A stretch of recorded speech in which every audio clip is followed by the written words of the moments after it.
Hey guys, in this video, we are going to show you how to create a CV using ChatGPT.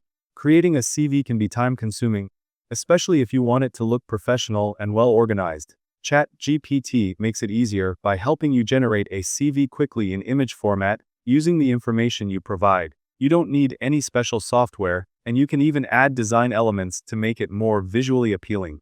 First, go to ChatGPT on your computer or mobile device and log into your account if needed. Now, in the chat box, enter a prompt like, "Create a CV in image format," and then provide your personal details such as your name, education, skills, experience, and age. Then send the prompt to ChatGPT. Now, as you can see, it starts generating your CV. This may take a few seconds, depending on how much information you provided. Once it is generated, you can review the CV. You can ask ChatGPT to add more information, like extra skills, achievements, or details about your experience. You can also ask it to improve the design or add illustrations to make your CV look more professional and visually appealing. For example, you can request color highlights, icons, or a modern layout.